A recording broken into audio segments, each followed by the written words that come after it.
Enseñanza del Señor sobre el Espíritu Santo 3.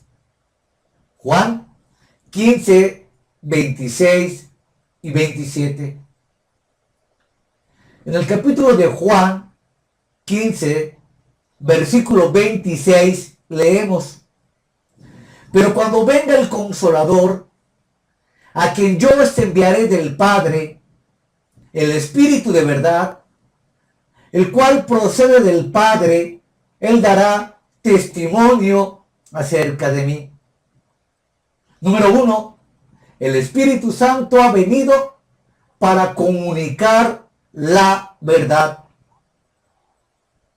Hay que señalar dos asociaciones con la Trinidad.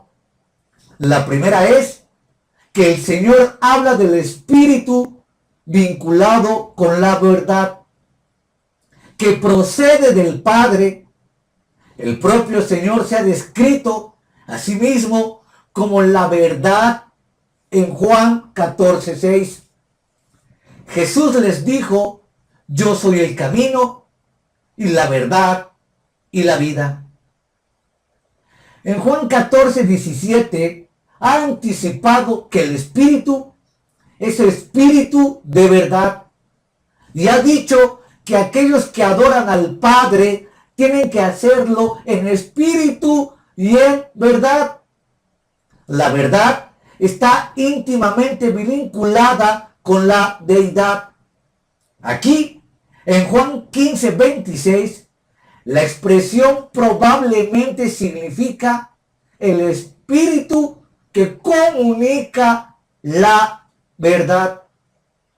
El oscurantarismo nunca ha tenido origen en Dios.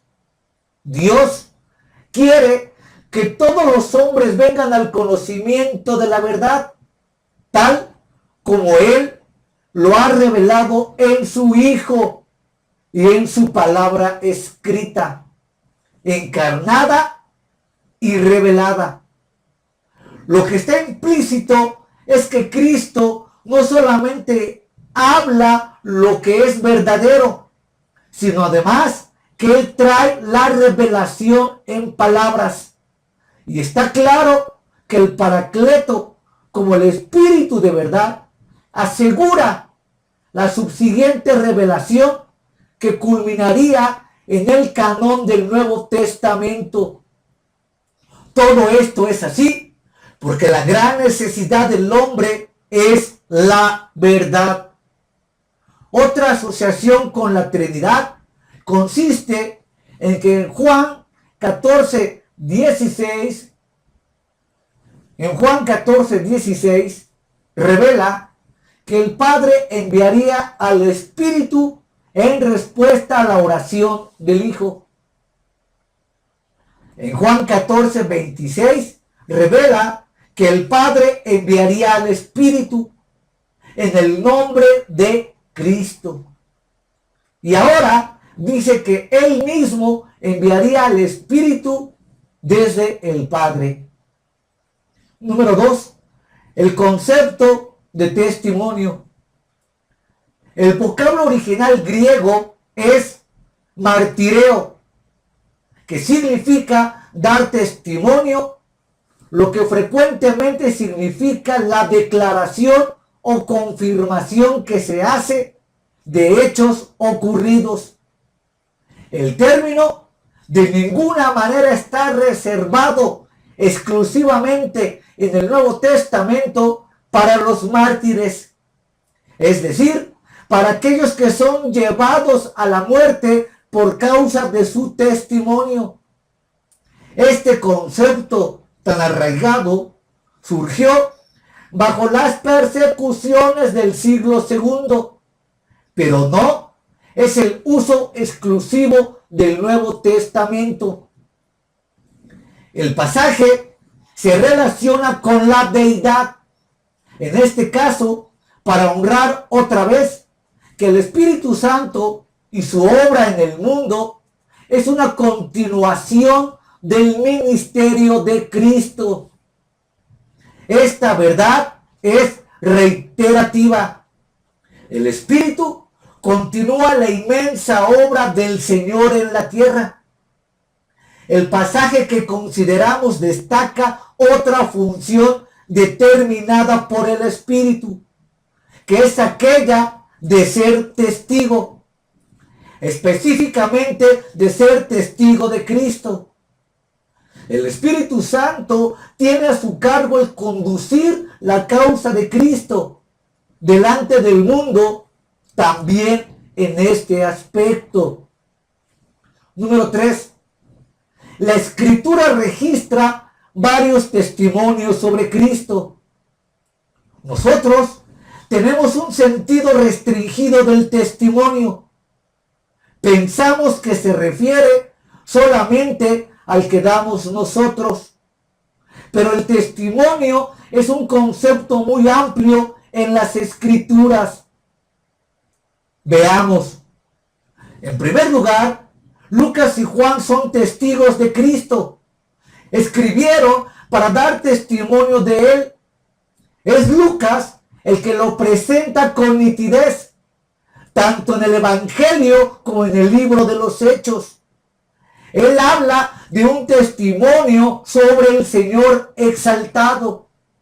En el Evangelio, según Lucas, se utiliza el concepto testimonio como caracterización de la predicación del Evangelio, para acentuar expresamente el fundamento histórico de querigma de la proclamación.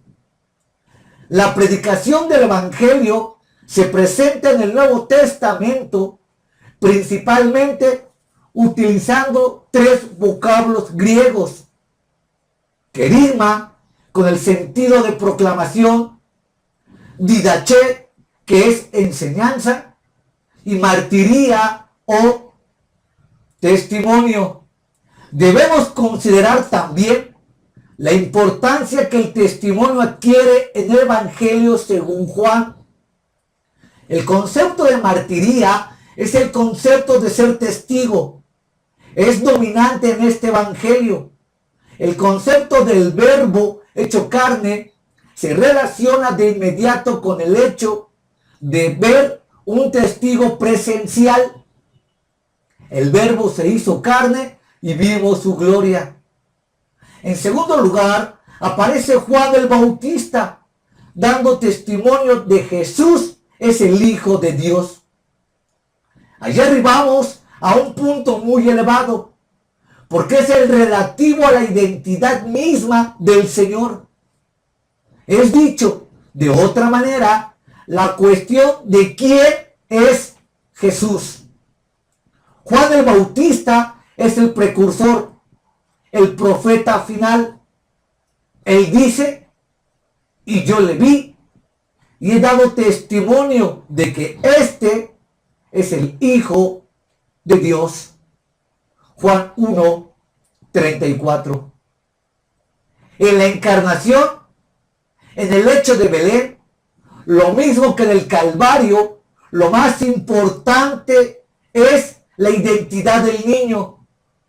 Es fundamental entender quién es ese niño que nace en Belén y quién es este ser que muere en la cruz. Este ser es una persona gloriosa que lo llena todo en el universo y en la iglesia. Efesios 4:10. El testimonio de las Escrituras.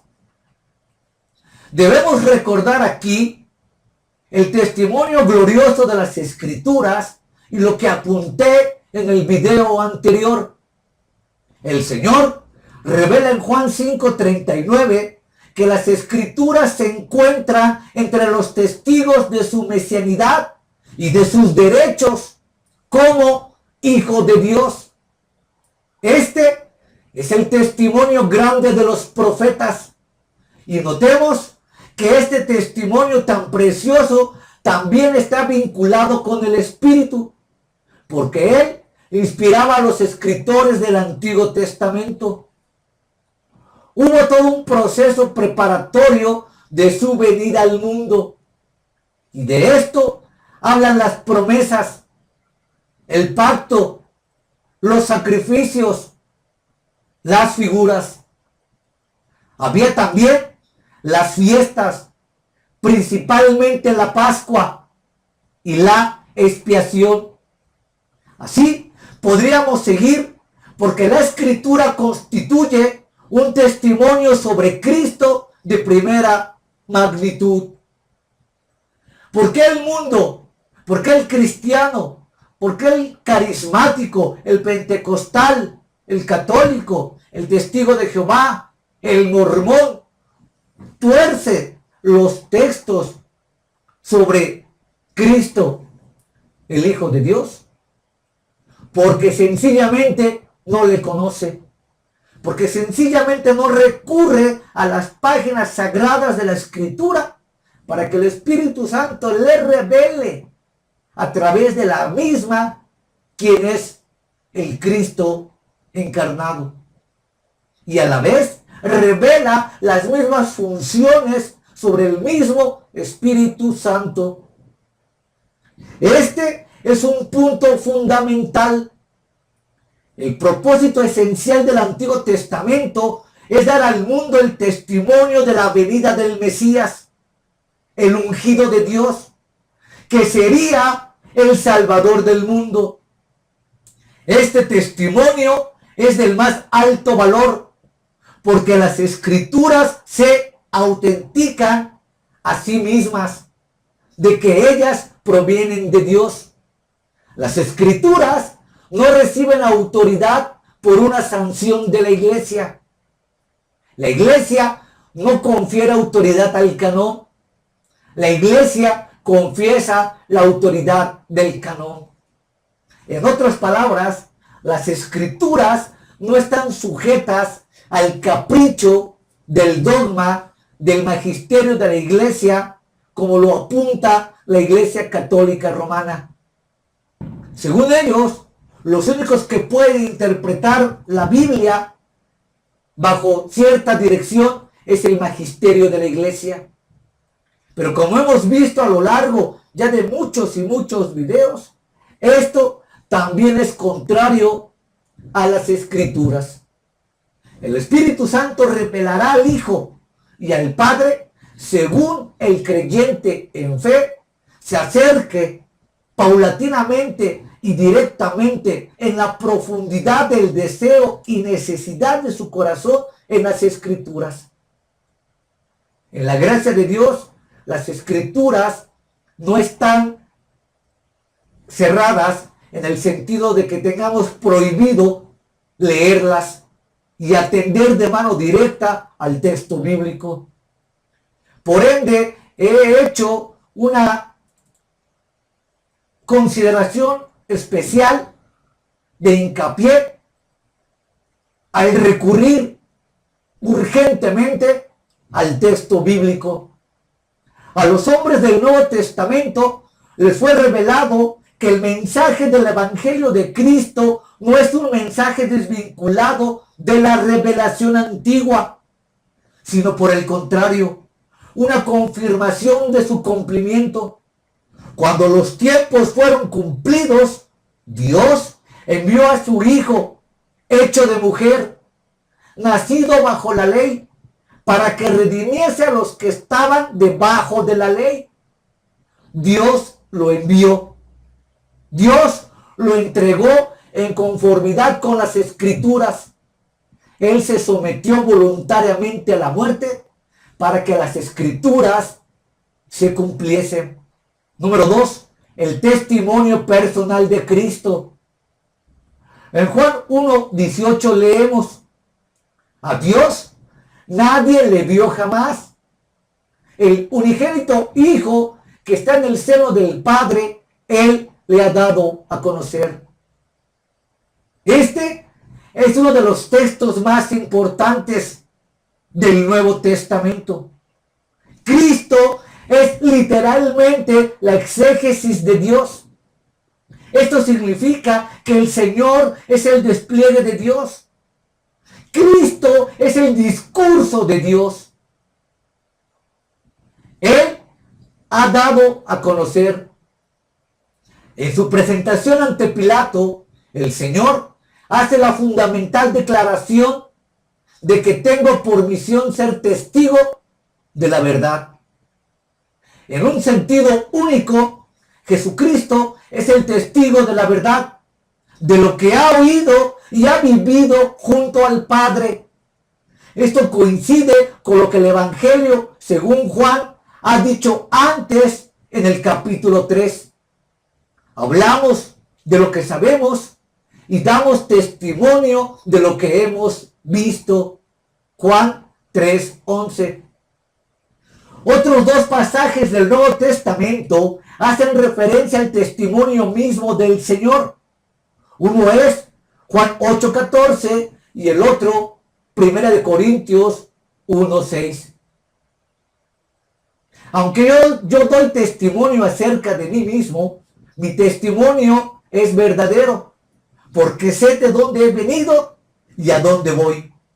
Pero vosotros no sabéis de dónde vengo ni a dónde voy. No podría ser de otra manera. El Señor revela su procedencia y su destino celestial y subraya su unión estrecha con el Padre. De esta forma es porque Dios se conoce a sí mismo y Dios es veraz. Dios no puede mentir. Pero el concepto testimonio de Cristo tiene otra acepción. En 1 Corintios leemos, así como el testimonio de Cristo ha sido confirmado en vosotros. El apóstol Pablo es probablemente el primero en dar aquí el vocablo testimonio.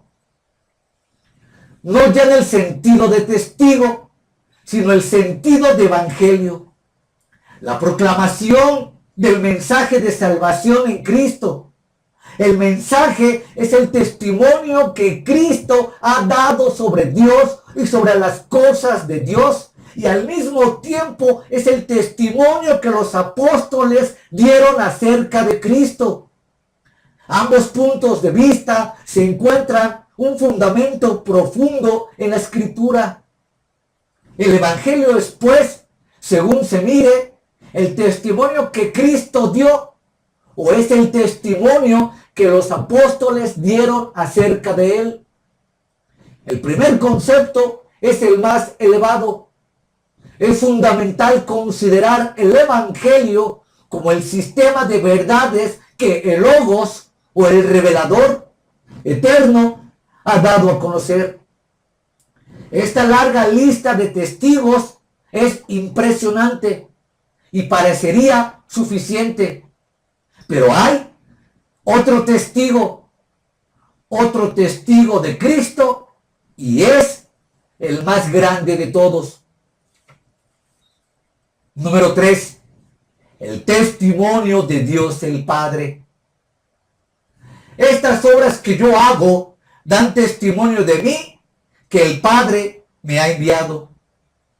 Las palabras que yo os hablo, no las hablo por mi propia cuenta, sino que el Padre que habita en mí hace las obras. Aquí están los casos de los milagros y de las iglesias de Cristo. En ambos casos es el Padre el que obra y es el Padre el que habla. Tanto sus milagros como sus palabras plenas de gracia manifiestan su gloriosa esencial como Dios. Las obras que hace autentifican su origen. Aquí se esconde un gran secreto. Cuando el Señor dice, el Padre que habla en mí. El secreto de la vida de Cristo es la comunión con el Padre. La comunión ininterrumpida del Hijo con el Padre da lugar a la palabra de Cristo, sea la palabra de Dios. Y que la obra de Cristo sea la obra de Dios. ¿Habrá otro camino para nosotros? El Padre ha dado testimonio de su Hijo abriendo los cielos. Cuando el Padre abrió los cielos fue para hablar de su Hijo. Hoy Cuando la escritura es expuesta, el Padre habla. En algunos casos, habla y abre los cielos. Y los abre para el mismo propósito, para hablarnos de su Hijo, para exaltar a su Hijo, para glorificar a su Hijo a través de la palabra. Número 4, el testimonio apostólico. El Espíritu Santo fue enviado para apoyar el testimonio de los apóstoles y fue enviado por el Señor entronizado, y de esta forma se da el testimonio del Evangelio. La proclamación del mensaje de salvación en Cristo es el mensaje del testimonio, y de esta forma el Padre sigue glorificando al Hijo. Los apóstoles también dan testimonio de ese verbo de vida. Por esta razón, esencialmente, el mensaje del Evangelio es un mensaje que proclama a una persona y es una palabra que comunica la vida de Dios. 5.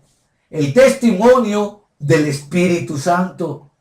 Y aquí es de importancia capital ver lo que el Espíritu Santo dice acerca de Cristo. Hasta aquí hemos llegado a nuestro punto, porque es este testimonio lo que se refiere en Juan 15:26. El testimonio del Espíritu es muy amplio. Número 1. Su primera tarea es continuar con la obra de Cristo de revelar al Padre. También en este punto, el Espíritu ha venido al mundo para continuar la obra de Cristo el Señor. Cristo revela al Padre. El Espíritu Santo ha venido para lo mismo, para continuar esta tarea revelatoria. Quita el velo que oculta a Dios, para que el mundo vea lo que realmente importa, que es el ser trascendente y glorioso de Dios. Dentro de la amplitud de su tarea, el testimonio del Espíritu Santo abarca también al mundo, como veremos en otro video.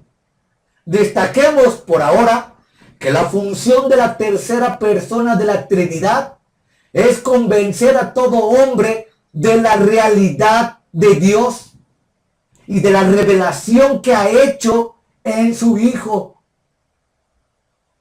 2.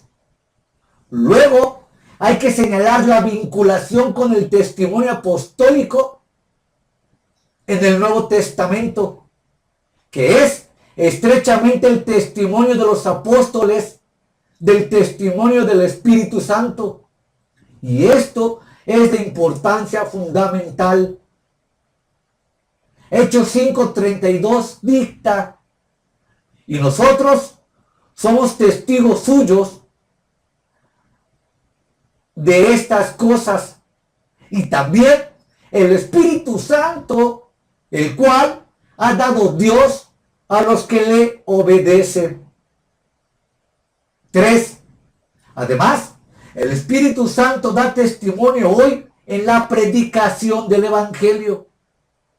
Aquí queremos destacar que el Espíritu Santo, por medio de la palabra predicada, por medio de la escritura expuesta, se manifiesta a sí mismo y convence a los hombres que la palabra que escuchan es la palabra de Dios.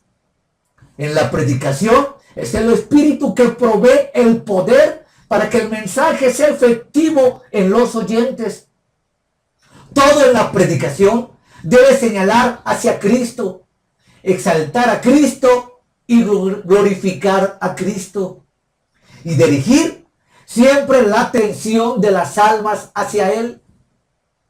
Notemos la importancia doctrinal y práctica en este mundo para el testimonio personal y para la predicación del Evangelio. La respuesta que se pide al oyente del Evangelio tiene sentido solo cuando el mensaje que escucha contiene una iluminación espiritual de Dios al hombre. Es decir, cuando algún destello de la verdad de Dios ha llegado a iluminar su alma a través de las Escrituras. Una sola verdad de Dios es suficiente para iluminar las más profundas tinieblas del hombre. Este punto coloca ciertamente sobre el predicador y sobre la congregación entera una seria responsabilidad, la de depender del Espíritu Santo y la de expresar ante los oyentes la verdad revelada por Dios en la Sagrada Escritura. Este es el único camino para que los hombres escuchen a Dios, que reciban testimonio de Él. Por eso dice la Biblia en 2 de Corintios que Dios le agradó a salvar a los hombres por la locura de la predicación. Porque cuando la predicación es expuesta a la luz de las Escrituras y dejamos que las Escrituras hablen de Cristo, que las Escrituras revelen al Hijo, es cuando el Espíritu Santo puede tocar el alma de la persona no regenerada y venir a la salvación y escapar de las tinieblas a la luz y escapar del infierno a la eternidad en Cristo. Es tan importante la predicación que vemos que en la edad moderna de la iglesia esta ha sido brutalmente descuidada. En miles de iglesias ya no se predica la palabra. Simplemente se entretiene a los congregantes con la basura de los conciertos musicales, con la basura de los payasitos cristianos, con la basura de los mimos, con la basura de su música religiosa y cuanto drama y mitos y locuras tienen hoy las iglesias. ¿Por qué? Porque es más fácil entretener a una serie de paganos llamados cristianos que exponer la verdad de Cristo. Satanás ha sido muy hábil y muy inteligente al quitar en las iglesias la esencia de la predicación, el núcleo de la crucifixión y resurrección de Cristo, el núcleo de la brillantez del poder de las Escrituras, las cuales actúan poderosamente en los creyentes. ¿Por qué mi oposición férrea, tenaz, beligerante de todas las iglesias modernas ante tanta locura y tanto circo? Porque reitero, todo eso no es más que la filosofía del fantasma. Todo eso ha eclipsado la verdad de Dios. Y al eclipsarse la verdad de Dios, nos damos cuenta que las iglesias no sirven para nada. Si una iglesia no está glorificando a Cristo, si una iglesia no está exaltando a Cristo, si una iglesia no vive y obedece como manda Cristo, si una iglesia no se atiene a las Escrituras, más le valía a esa iglesia cerrar urgentemente sus puertas y clausurarla antes de seguir propagando semejantes herejías. No vale la pena. Le estamos haciendo al payaso, le estamos haciendo a lo ridículo. Si la iglesia de Cristo no atiende a las Escrituras y al ministerio del Cristo exaltado, lo mejor sería no tener iglesias.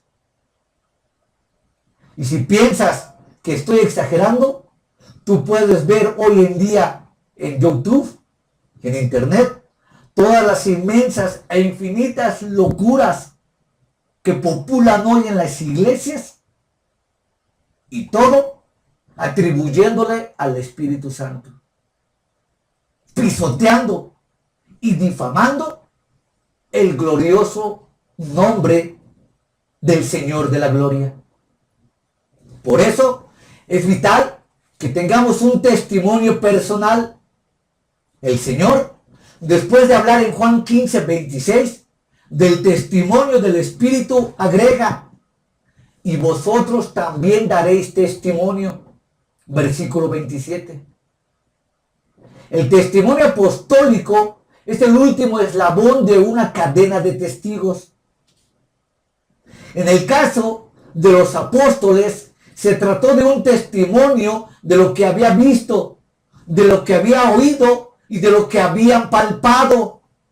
Otra vez, los apóstoles genuinos vieron, oyeron y palparon. Por eso el nuevo movimiento apostólico no es más que una burla y un fraude a las Escrituras. Ya no existen los nuevos apóstoles, ya no existen los nuevos profetas, ya no existen los nuevos ungidos. Y con esto niego determinadamente una de las características importantes del movimiento pentecostal o carismático, que consiste en dar una revelación extrabíblica y dar puestos que la Biblia no autoriza. Por eso, aquí hay que detenerse. Hay un sentido en que demanda de nosotros lo que comunica el Evangelio, que también ellos tengan la experiencia personal. Notemos que no se trata de esta experiencia reemplace la verdad de Dios, ni que coincida la verdad de Dios o la divina con sus locuras. Tampoco se trata de que esta experiencia nos haga parecer a nosotros en primer lugar al presentar el Evangelio. Y tampoco se trata, por supuesto, de que ninguna experiencia sustituya la Sagrada Escritura. Lo he venido repitiendo sin fin de ocasiones. Nada puede sustituir a las Escrituras. Entonces, ¿en qué sentido se requiere que podamos tener una experiencia personal? Fundamentalmente se trata en algún grado de una experiencia de conocimiento de Cristo mismo en las Escrituras. Cuando predicamos, enseñamos o damos testimonio a otros, debemos presentar al Salvador del mundo como nuestro propio Salvador personal. Antes de hablar a otros de un Señor que perdona, uno mismo tiene que sentir el perdón y tiene que sentir el regocijo del perdón y la liberación del pecado. Tiene que saber qué cosa es el arrepentimiento, qué cosa es la fe que salva, qué cosa es ser alcanzado por la gracia que perdona, y qué cosa es ser alcanzado por la gracia que restaura, para que uno pueda así ser testigo de Cristo. Adviértase de que no hablamos de asuntos sensacionalistas ni de curaciones milagrosas. El gran milagro es el que se repite en la experiencia del hijo pródigo, es decir, que el hombre se levante del pecado y se dirija a Dios. Este es un auténtico y verdadero milagro.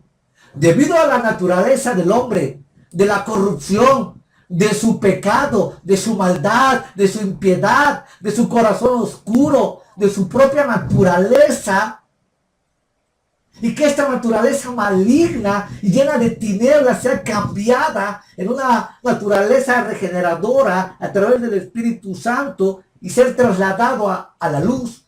Esto es el verdadero milagro. Un verdadero milagro que ni yo ni nadie puede hacer en los hombres. Si a Dios no le pluga, si a Dios no le place dar arrepentimiento a los hombres para salvación, No hay poder humano que toque los corazones endurecidos. Esta es la verdadera obra del Espíritu Santo, que más adelante en otro video lo estaré detallando y expresando en sus más nítimas consecuencias. Ahora hay que subrayar que este aspecto es tan importante del ministerio del Espíritu Santo, que es revelado inicialmente en un ámbito de persecución. El Señor habla en Mateo 10, 19, mas cuando os entreguen, no os procuréis por cómo o qué hablaréis, porque en aquella hora os será dado lo que habéis de hablar. Pero de este pasaje no debe deducirse que para predicar o enseñar no debe de haber una preparación previa, un estudio, porque el caso que se refiere únicamente es el testimonio frente a la persecución. 2. La predicación del Evangelio es tarea de testigos. Lo que hay que destacar en Hechos 5:32 es el que testimonio rendido por el Espíritu Santo y el rendido por los discípulos es el mismo testimonio. ¿Queda alguna duda de que habrá provisión y que para la tarea de dar testimonio la obra del Espíritu Santo es esencial? Es tarea, nuestra tarea de testificar. El creyente no está solo. El testimonio para Cristo es tarea actual del Espíritu Santo. Y ese testimonio Él lo quiere dar a través de cada creyente. El vocablo martirine puede ser entendido como indicativo, sino como imperativo. El significado parece ser: vosotros debéis también hacer lo que el Espíritu va a hacer. Y lo que el Espíritu va a hacer, reitero, por enésima ocasión, es glorificar a Cristo en las Escrituras. El Espíritu no te va a mandar a hacer toda clase de locuras que las mentes enfermas han inventado para desprestigiar la doctrina de Cristo. Es muy grave la situación. Por eso, he decidido ser testigo de la predicación del Evangelio para todos ustedes, porque es importante que todo el pueblo de Dios entienda correctamente el ministerio, la obra y la función del Espíritu Santo, para que ya no haya más herejías, más difamación, más pisoteo, más burla al glorioso Espíritu Santo. Esta cadena de estudios sobre el Espíritu Santo va a ser amplia, muy amplia, más amplia de lo que tú te pudieras imaginar. Si en el estudio del diezmo llegué a 40 videos que van a ser en totalidad, la enseñanza del Espíritu Santo lo va a superar con creces, para que la iglesia tenga un perfecto entendimiento del testimonio del Espíritu Santo a través de las Escrituras. Por eso es importante señalar una y otra vez que el Espíritu Santo da testimonio de Cristo.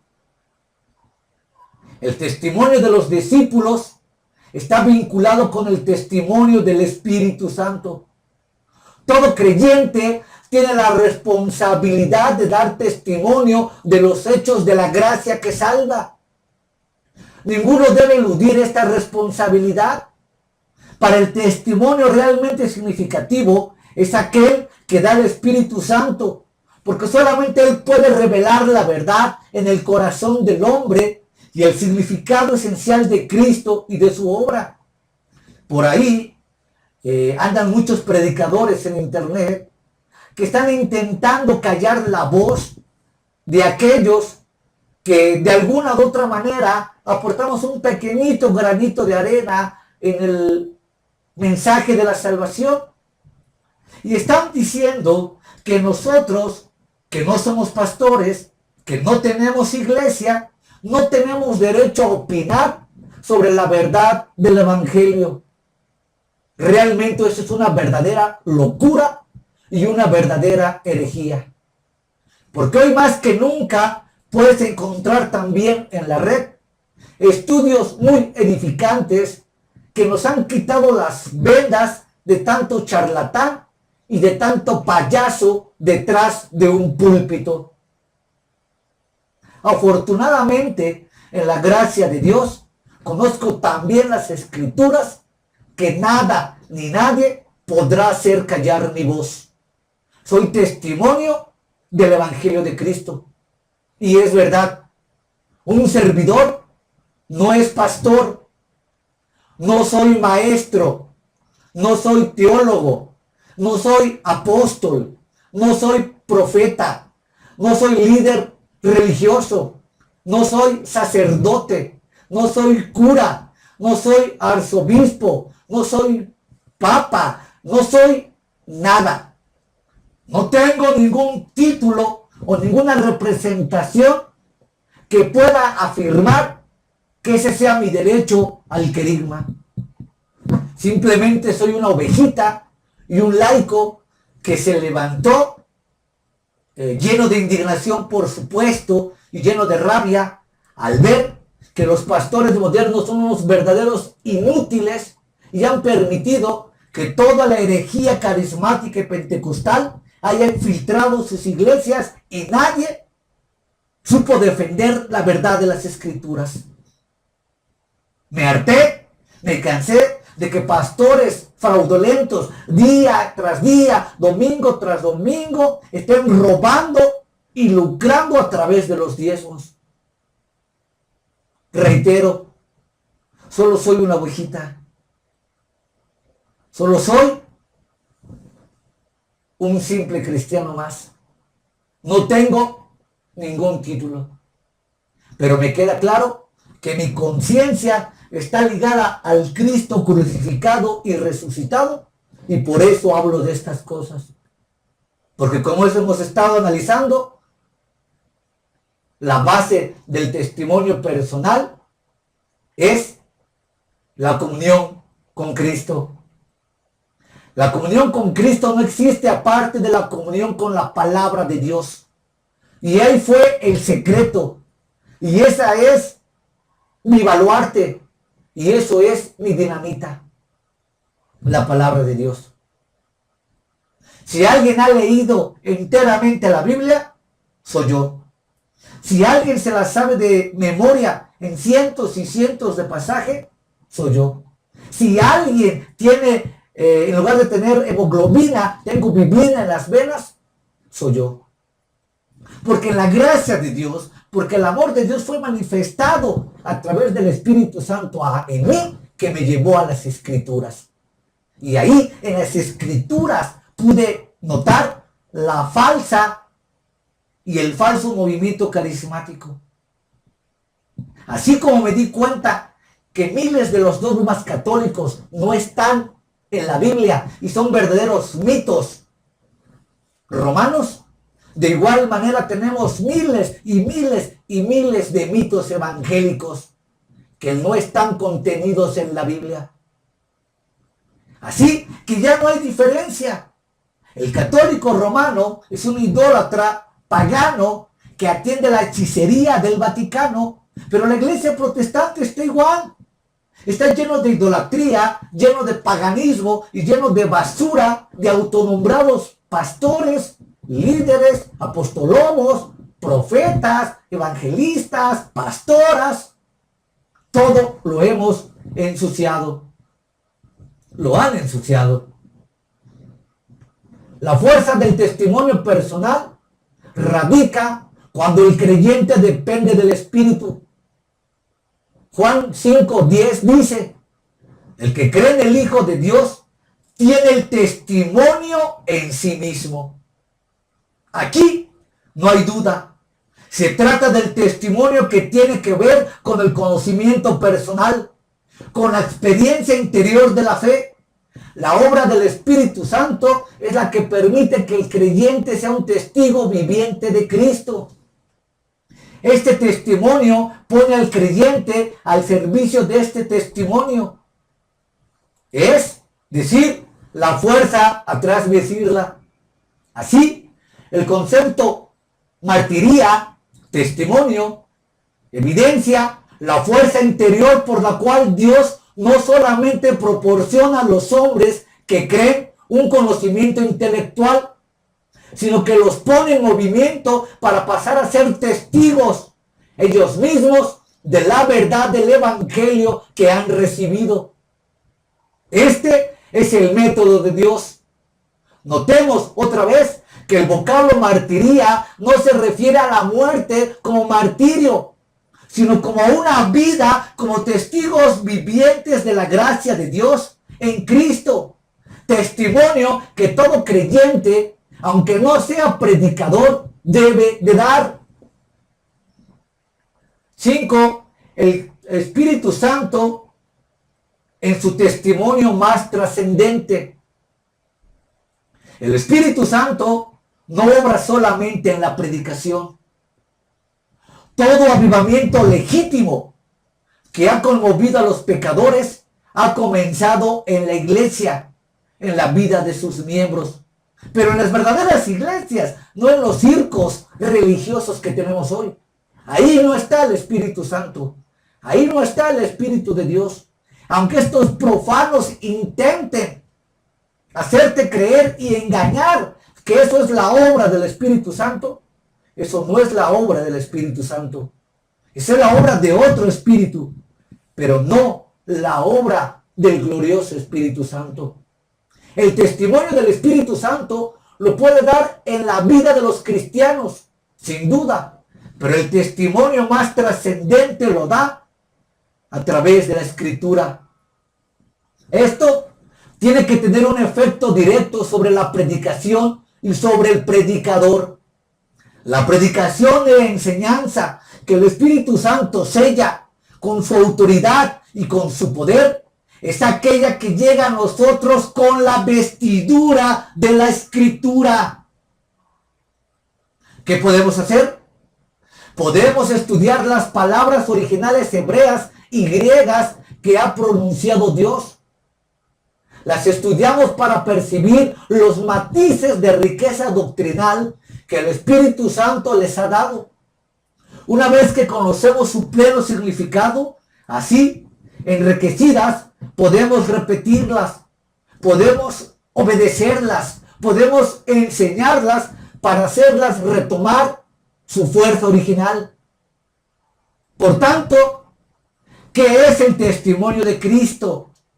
El testimonio, el martirio de Jesucristo es la manifestación que debe dar todo creyente del significado último de Cristo, de su persona y de su sacrificio, con fundamento en las Escrituras, que recibe el sello probatorio del Espíritu Santo con la finalidad de que este testimonio de Cristo sea comunicado y recibido en fe. La extensión del Evangelio en todo el mundo no es una idea moderna. La evangelización del mundo es idea de Cristo y la encomendó a la iglesia. La extensión del Evangelio en el mundo no es principalmente el resultado de grandes campañas de evangelización masiva. Es el resultado de testimonio de miles y miles de testigos, de los que son testigos fieles de la gracia de Dios.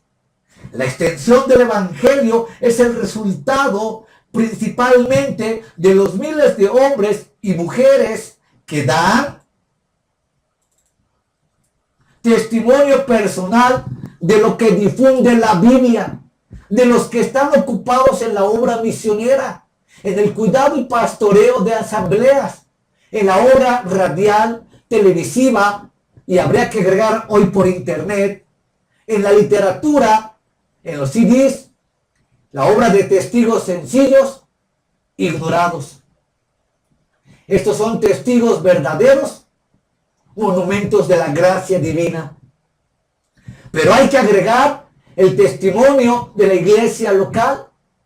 Hay que revalorizar la importancia de cada iglesia como centro de irradiación de la doctrina del evangelio y como testimonio de la vida de Cristo en sus miembros. Una iglesia decayente, una iglesia profanada, una iglesia usada y usando, que ahora las han convertido más en centros cristianos que en iglesias, ha sido terrible. Por tanto, cada creyente tiene una responsabilidad que le es impuesta, que es la tarea de testificar de Cristo y de su evangelio, de su amor y de su cruz. La predicación del evangelio es testimonio. La predicación de Cristo no es tarea de grandes oradores, porque yo no lo soy. Sin fin de veces he pedido disculpas porque tartamudeo, porque me equivoco, porque no tengo el don de la elocuencia, no tengo el don de orador. Y aún así, dice la Escritura, que Dios hablaría a través de lengua tartamuda y de difícil entendimiento, y ni aún así harían caso a su palabra. Pero no por eso dejo de predicar, no por eso dejo de enseñar, y no por eso dejo de ser testigo de la resurrección de Cristo.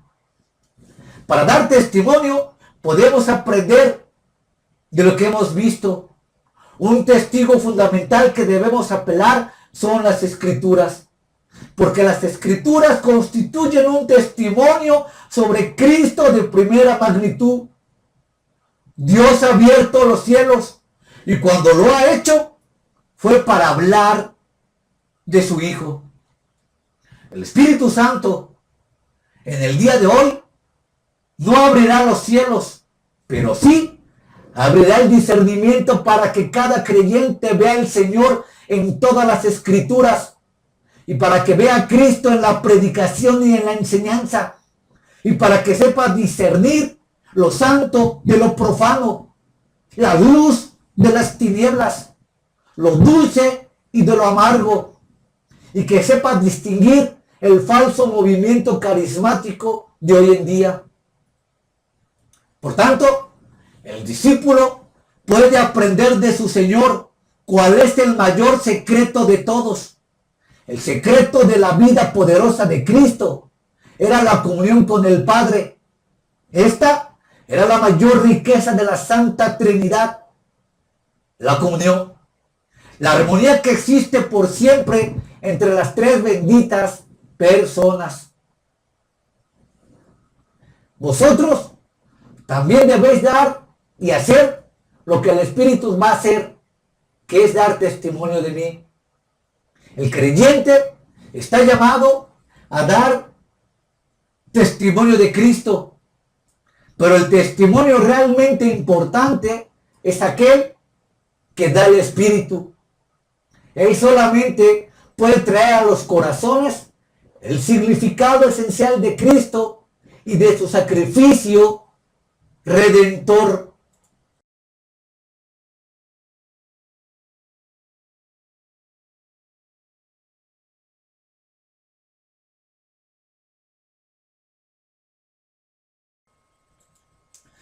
A la luz de lo estudiado anteriormente, del Cristo exaltado y del Cristo glorificado, haremos el siguiente epílogo. Resulta muy irónico que un movimiento supuestamente dedicado a honrar y recalcar el ministerio del Espíritu Santo, en realidad lo trate con tanto desprecio informal y condescendencia. En la práctica, los carismáticos a menudo parecen reducir al Espíritu Santo a una fuerza o a un sentimiento. Sus prácticas extrañas, sus prácticas mundanas, sus prácticas diabólicas, sus prácticas profanas y sus reclamos exagerados hacen que se vea como una farsa o un fraude. La gloria soberana de su santa persona se cambia a menudo por la envoltura hueca de la imaginación humana, por la locura de mentes verdaderamente enfermas. El resultado es un movimiento cuyos líderes han profanado al Espíritu Santo. Televangelistas, pastores, pastoras, ministros, líderes religiosos, sacerdotes, curas, ministros, sanadores de fe, autoproclamados profetas, autoproclamados apóstoles y predicadores de la prosperidad, reclaman con audacia su nombre, mientras que al mismo tiempo lo arrastran por el fango. Una de las demandas fundamentales de la enseñanza carismática es que los carismáticos poseen un poder espiritual que no está disponible para todos los creyentes, lo cual es totalmente falso, como ya vimos en el estudio anterior.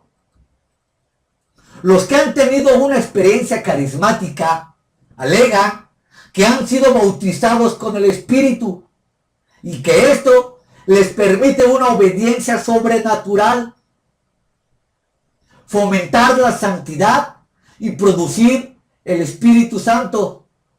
Pero a la luz de lo que hemos estado estudiando en estos 3 videos, nos damos cuenta que si sus afirmaciones fueran ciertas, los carismáticos deberían de estar produciendo líderes reconocidos por su semejanza a Cristo y exaltar a Cristo, y en lugar de su extravagancia. Los fracasos morales, las argucias financieras y los escándalos públicos serían relativamente raros en su movimiento.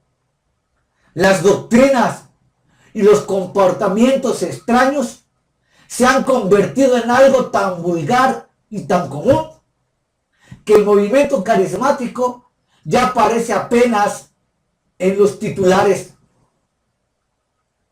Las prácticas no bíblicas, como hablar galimatías, caer de espaldas al suelo, reír sin control, ungir escobas, ungir bailes, dar de cachetadas, dar de patadas, hacer comer pasto a sus congregantes.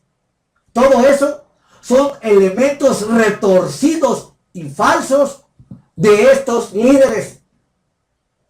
Por tanto, tú puedes ver en YouTube la colección interminable de tonterías y locuras carismáticas, que es francamente una verdadera blasfemia. Congregaciones enteras dicen que el Espíritu Santo llega y se ponen eufóricas, como si el Espíritu Santo fuera un cigarro de marihuana invisible, y mujeres retorciéndose en el suelo, imitando el proceso de dar a luz. Los pasados de moda que tomaban serpientes con sus manos parecen inofensivos en comparación a estas locuras. Es algo salvaje y sin sentido, sin embargo, que se le atribuye sin reparos y sin la menor sombra de dudas estas cosas al Espíritu Santo de Dios, como si fuera el autor de la confusión y el arquitecto del desorden. Autores carismáticos suelen describir su presencia con expresiones como una corriente eléctrica y una sensación notable de hormigueo electrizante que comienza por los pies y se extiende por todo el cuerpo. No les importa el hecho de que tales descripciones no tienen precedente en las Escrituras, y la misma palabra de Dios nos advierte que Satanás puede hacer milagros y prodigios. ¿Qué pasaría, y esto es muy delicado, si todo el hormigueo los trances, los temblores y todo lo que tú ves en internet que se le atribuye al Espíritu Santo realmente fuera pruebas de actividad demoníaca. ¿Te has puesto a pensar eso? ¿Te has puesto a pensar que realmente estaríamos expuestos a una actividad satánica, demoníaca en todas las iglesias, dejando a merced a miles y miles y miles de congregantes a merced de Satanás y del infierno? ¡Qué grave! ¡Qué grave! Porque es importante que el pastor atienda la obra de pastor en el sentido de defender la oveja y defender la doctrina. Es muy grave. A lo mejor tú no palpas la urgencia y la gravedad de lo que está sucediendo. Pero esto está casi matando, literalmente hablando, a la verdadera doctrina de Cristo basado en las Escrituras.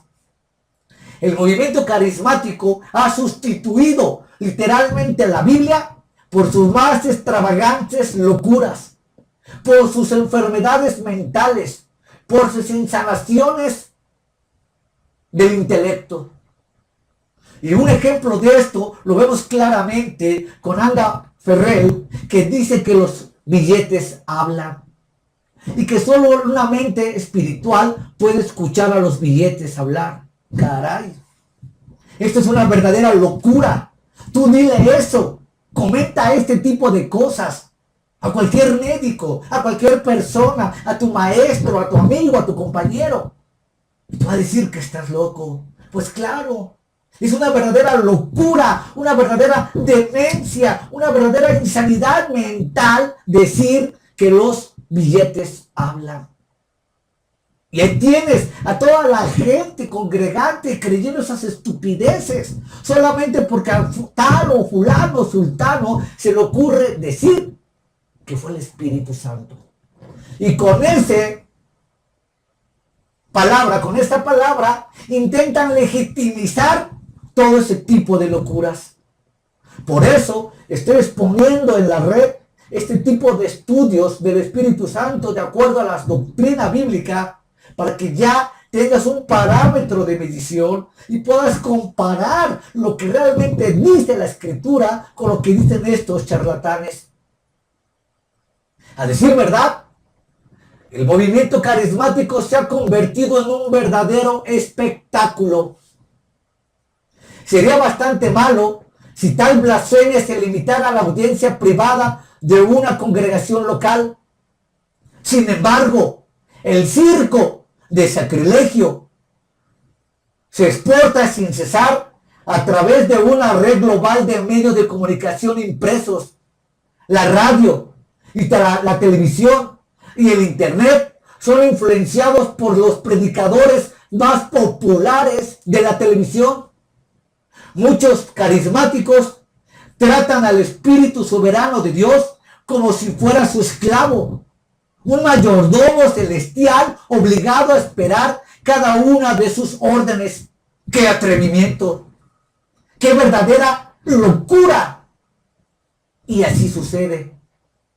Su enseñanza de nuestros falsos maestros no es sustancialmente diferente a la de la nueva era, cuyo veneno fue popularizado por el éxito internacional del año 2006 con el libro El Secreto, en que la autora Rhonda Byrne indica: tú eres el Señor del universo y el genio allí para servirte.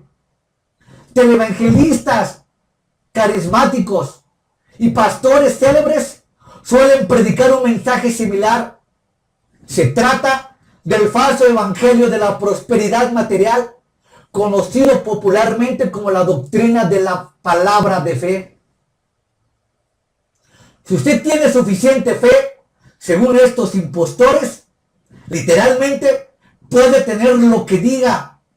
Esta rama del movimiento carismático es sin lugar a dudas la mayor, la más visible, la más influyente y la de los más rápidos crecimientos entre los carismáticos. En pocas palabras, los maestros de la palabra de fe representan la tendencia actual más grande del movimiento, y la doctrina de la prosperidad que enseña no tiene nada que ver con el verdadero evangelio de Jesucristo. Ellos están promoviendo la superstición crasa, mezclada con falsas doctrinas robadas a los gnósticos, a las sectas metafísicas, envueltas en términos y símbolos cristianos. Nuevamente tengo que volver a citar a este profano impío ecuménico de Marcos Witt, en donde según este impostor afirma que Cristo habló más veces de dinero que del infierno. Vaya locura, vaya insensatez. Qué manera de justificar sus robos, qué manera de justificar sus fraudes, qué manera de justificar su música perversa y ecuménica que vende millones y millones y millones de dólares. Así es su imperio, lleno de charlatanería, lleno de mentiras y lleno de un falso cristianismo. Pero no es el único. La lista sería realmente interminable. Literal, interminable. Si yo hiciera ahorita una lista de tanto falso maestro, yo creo que me tendría que extender a unos 500 videos, y cada uno por lo menos de 1 hora de duración, para señalar todas las herejías y profanidades que estos genios malignos, hijos de la hechicera, le han dado al evangelio. Por tanto, es importante entender que estos difamadores se disfrazan y enmascaran un lenguaje de la fe para aprovecharse de los codiciosos y estafar al desesperado. Se ha sustituido al Espíritu de Dios con un espíritu de fraude.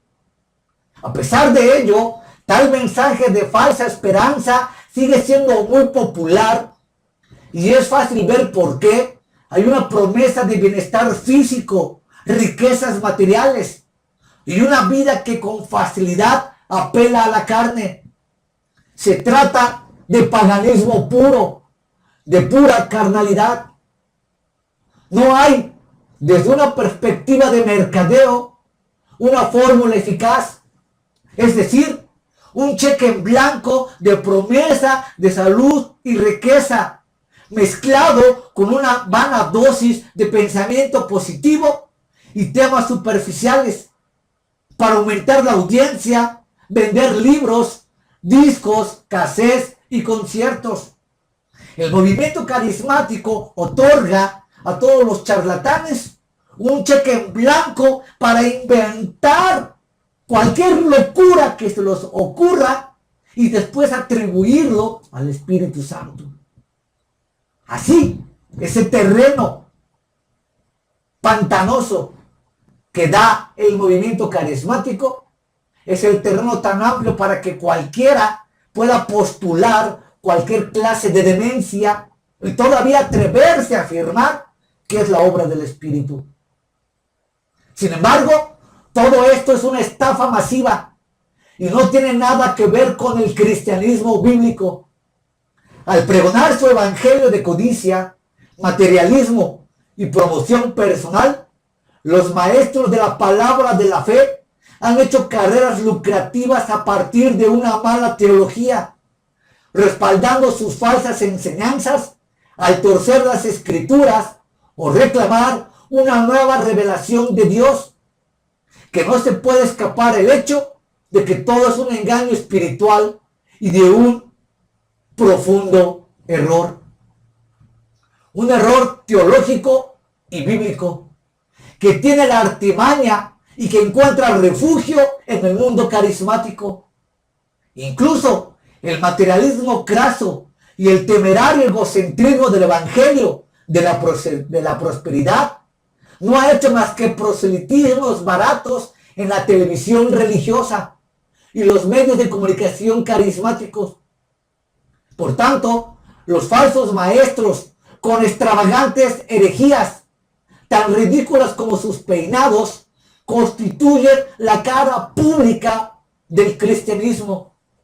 Y lo grave, lo temerario, lo triste, lo delincuente es que ellos proclaman y propagan sus mentiras en nombre del Espíritu Santo. Si la sola Escritura fuera realmente la autoridad final, para ellos, los cristianos carismáticos nunca tolerarían las patentes prácticas no bíblicas, como el balbuceo, las lenguas, el pronunciamiento de profecías falibles, la adoración desordenada, las caídas absurdas, todo por el supuesto poder del Espíritu Santo. Ellos deben reinterpretar sus experiencias para que coincida con la Biblia. Pero en lugar de eso, reinterpretan cuando más pueden las Escrituras de formas novedosas y poco ortodoxas para justificar experiencias y locuras que la Biblia nunca dice. Como resultado, cualquier enseñanza o práctica aberrante puede ser legitimizada, en especial cuando una nueva revelación de Dios, convenientemente autentificada, tiene aprobación divina, siempre y cuando estos falsarios les genere grandes ganancias económicas. La excesiva preeminencia dada al Espíritu Santo en sus devociones y su preocupación por los dones, los éxtasis y las profecías los han llevado a descuidar y negar las propias Escrituras. Sin embargo, este es el punto peligroso. Apartados del control constante de la revelación escrita, pronto se encontraron sumergidos en la subjetividad. Y el creyente, aunque tenga las mejores intenciones, puede hundirse rápidamente en las desviaciones, el iluminismo o la exaltación que cada uno recuerde a la prohibición de quitarle o añadirle algo a las Escrituras. Cada herejía, cada blasfemia, cada pisotear del Espíritu Santo es por una revelación particular, una nueva experiencia del fundador o de la persona que así lo hace público. Termino con esto. Si comparas la primera parte del mensaje del Espíritu Santo y lo comparas con la segunda parte a partir del epílogo, podrás darte cuenta realmente la función y ministerio del Espíritu Santo basado en las Escrituras y el peso sustancial de la charlatanería de la posición carismática. Ahora ya no puedes decir que estás ciego, porque empiezas a ver en la gracia de Dios que el movimiento carismático, católico, protestante, evangélico, es un movimiento satánico, contrario a las Escrituras de Dios, y que paulatinamente iré, si Dios lo permite, en su gracia, recorriendo el velo de la verdad contra la mentira. Que en la gracia de Dios, que en el amor infinito del Padre, la verdad sobre el Espíritu Santo sea difundida hoy y siempre por los siglos de los siglos. Amén. Para que solamente Cristo sea glorificado, para que solamente Cristo sea ensalzado, para que solamente Cristo sea exaltado. Porque un día, no sé tú, pero yo tengo la esperanza de verle cara a cara y poder reconocer que por sus llagas y sus heridas fui sanado y liberado del pecado y pude contemplar la faz de Jesucristo. Y que he dado el testimonio de martiría, como vimos la primera parte, a todo el mundo. Que la gracia del Señor y del Salvador Jesucristo esté con todos vosotros. Amén.